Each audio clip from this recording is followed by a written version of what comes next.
Hello student, welcome to my YouTube channel. आज हम question number 3 कर रहे हैं इस चैप्टर 9.1 के, जिसके मैं 2 क्वेश्चन ऑलरेडी अपनी पिछली वीडियो में दे चुकी हूँ। तो ज़्यादा बातें ना करते हुए हम क्वेश्चन को स्टार्ट करते हैं। और अगर आप लोगों को लगता है कि आपको मेरे चैनल पर आकर अपने सारे डाउट्स क्लियर हो रहे हैं या आप मेरे चैनल को पसंद कर रहे हैं, तो मेरे चैनल को लाइक, सब्सक्राइब और शेयर करना मत भूलिएगा। तो चलिए स्टार्ट करते हैं।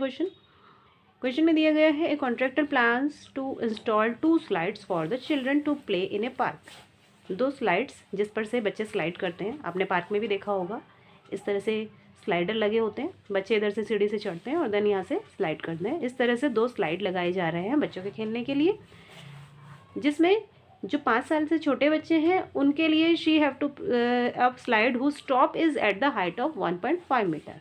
अगर हम इस वाली स्लाइड की बात करें तो हम मान लेते हैं कि ये 5 साल से छोटे बच्चों के लिए लगाया गया है। और ये इसका जो स्लाइडिंग पोर्शन कौन सा होगा, ये, क्योंकि यहीं से स्लाइड करेंगे। तो ये जो स्लाइडिंग पोर्शन है उसका जो टॉप है वो ग्राउंड से कितना ऊपर है, 1.5 मीटर हाइट पर है। तो यहाँ से यहाँ तक की हाइट 1.5 मीटर दी जा रही है। और साथ ही इसने बोला है and is inclined at angle of 30 degree. Inclined मतलब झुका हुआ है। ये जो स्लाइडर है ये ग्राउंड से कितने डिग्री के एंगल पर झुका हुआ है, इसका जो यहाँ का इन दोनों के बीच का जो एंगल, इंक्लिनेशन एंगल है, वो आपको 30 डिग्री दिया जा रहा है। और साथ ही साथ उसने बोला है फॉर द एल्डर चिल्ड्रन, बड़े बच्चों के लिए, she wants to have a steep slide at the height of 3 metre. अब वो जो दूसरा बनाना चाह रही है बड़ों के लिए, वो उसकी हाइट कितनी दी हुई है, 3 मीटर। और उसका जो एंगल, इंक्लिनेशन एंगल है, वो 60 डिग्री बन रहा है। तो यहाँ से जो ये एंगल है वो 60 डिग्री दिया जा रहा है। 2 हो गए यहाँ पर स्लाइड। और आपसे पूछा जा रहा है what should be the length of slide in each case. दोनों केसेस में ये जो स्लाइड है इसकी लेंथ क्या होगी। स्लाइडिंग पोर्शन कौन सा होगा, ये। यहाँ पर स्लाइडिंग पोर्शन होगा ये, यानी आपसे यहाँ से यहाँ तक की लेंथ ये पूछा जा रहा है, और एक यहाँ से यहाँ तक की लेंथ ये पूछा जा रहा है। तो सबसे पहले हम इसमें अल्फ़ाबेटिकली दोनों ट्रायंगल के नेम डाल लेते हैं। ये एंगल राइट होगा बिकॉज जो ये टॉप हाइट है वो बेस के साथ हमेशा 90 डिग्री का ही एंगल बनाता है। तो ये दोनों ही राइट ट्रायंगल्स हो गए।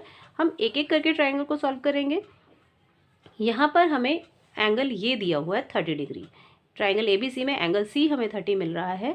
और जैसे कि मैंने आपको बताया था कि जो भी राइट ट्रायंगल होता है उसके ठीक सामने वाली साइड को हमें हाइपोटेनस मानना होता है। और जो एंगल हमें गिवन होता है उसके सामने वाली साइड हम हमेशा परपेंडिकुलर मानते हैं, और जो तीसरी साइड बचती है वो ट्रायंगल के लिए बेस हो जाती है। तो हम पहले फर्स्ट ट्रायंगल में ही वर्क कर रहे हैं, तो हम लिख लेते हैं इन ट्रायंगल ABC।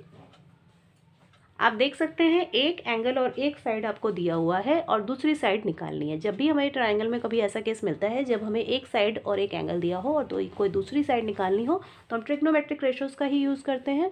और कौन सी रेशो का यूज़ करने वाले हैं हम यहाँ पर, हम देखेंगे कि हमें कौन सी साइड मिल रही है और कौन सी हमारे पास नहीं है। उन दोनों को मिलाते हुए कौन सा फॉर्मूला हम बना सकते हैं। तो हम देख सकते हैं कि परपेंडिकुलर हमारे पास है और हाइपोटेनस हमारे पास नहीं है। परपेंडिकुलर और हाइपोटेनस में हमारा जो फॉर्मूला बनता है वो साइन से रिलेट करके बनता है।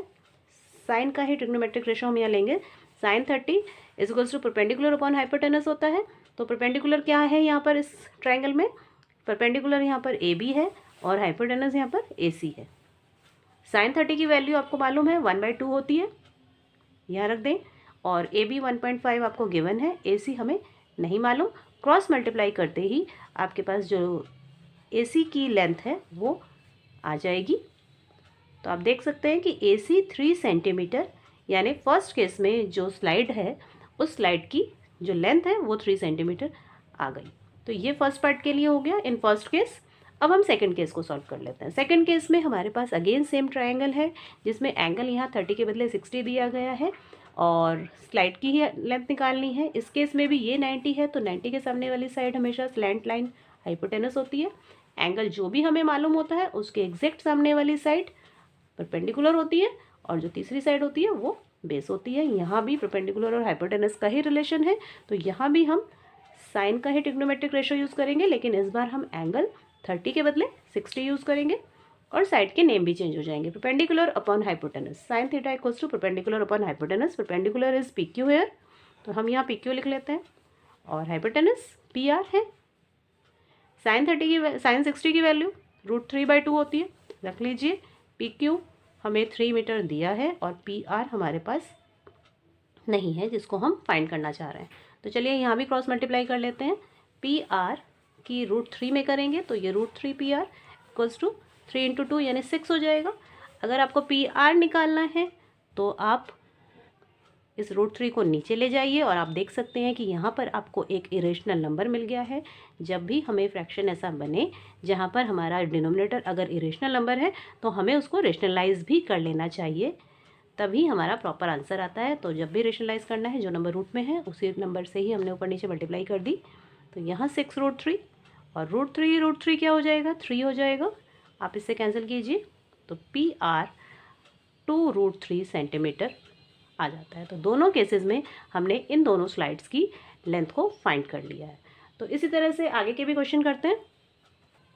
तो फोर्थ क्वेश्चन हमने यहाँ ले लिया है, पढ़ लेते हैं इसको। The angle of elevation of the top of a tower from a point on the ground which is 30 metre away from the foot of the tower is 30 degree, find the height of the tower.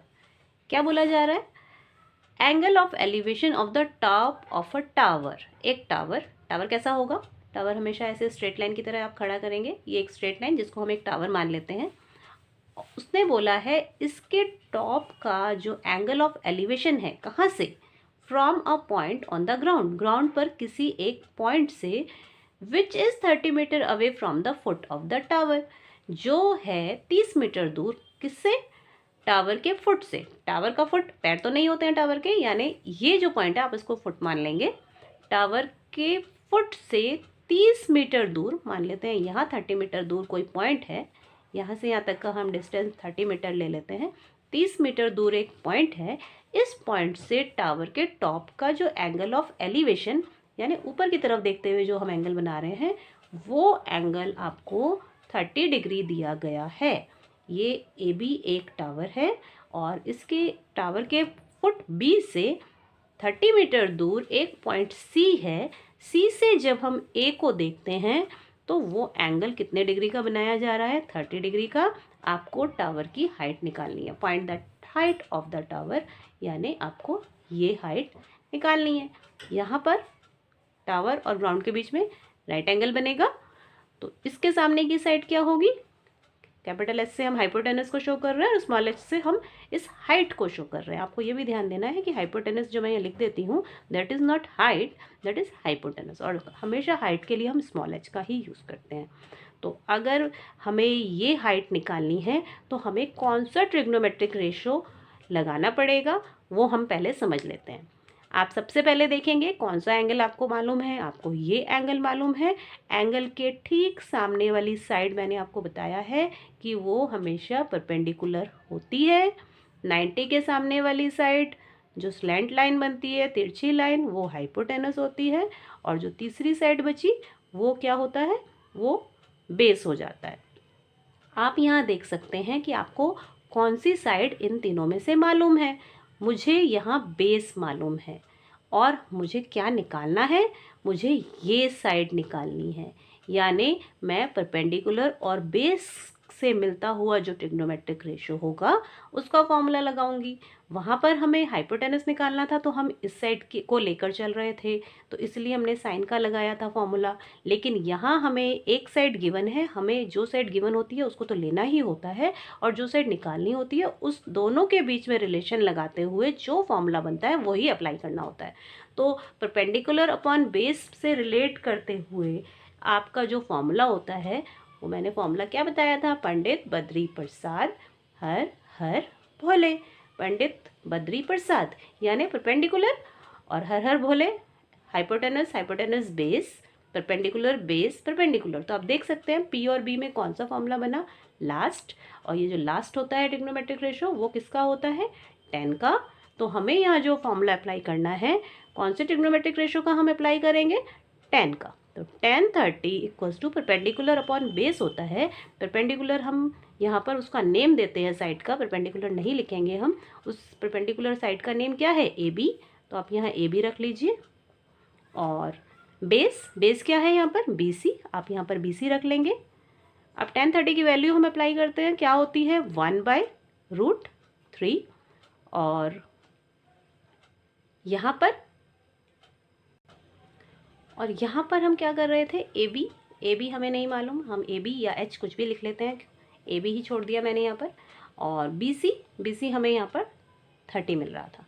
Cross multiply कर लेते हैं, √3 into A B equals to 30 into 1 यानी 30, इसकी इसमें और इसकी इसमें कर दी हमने। अब अगर मुझे ए बी निकालना है तो मैं क्या करूँ, इस √3 को इसके नीचे ले जाते हैं और हम यहाँ फिर देखते हैं कि हमारा जो ये डिनोमिनेटर है वो एक इरेशनल नंबर है, रूट में नंबर आ गया है। तो रूट में होने का मतलब ये एक इरेशनल नंबर है और हम रूट में नहीं छोड़ते हैं डिनोमिनेटर, तो उसी सेम नंबर से हम ऊपर नीचे मल्टीप्लाई कर देते हैं। तो फिर क्या आएगा हमारा, यहाँ तो 30√3 हो जाएगा, और √3 इंटू √3, रूट में जब दो नंबर सेम होते हैं तो हमें सिर्फ एक बार नंबर को लिख देना होता है, क्योंकि आप स्क्वायर रूट के अंदर दो बार अगर 3 होगा तो आप क्या करते हैं, एक 3 कॉमन निकाल लेते हैं, यानी √3 इंटू √3 3 होता है, मैंने यहाँ ऐसे ही लिखा है। अब इससे हम इसको कैंसिल कर देंगे, तो आंसर जो हमारा यहाँ आएगा वो 10√3 सेंटीमीटर।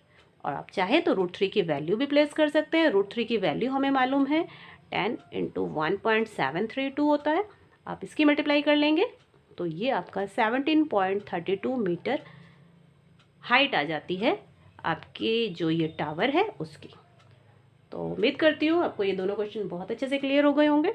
तो नेक्स्ट वीडियो में मैं इससे आगे के क्वेश्चन दे दूँगी, तो ज़रूर बेल आइकन को दबाइएगा जिससे कि आने वाली वीडियो की नोटिफिकेशन आपको लगातार मिलती रहे। Thank you for watching.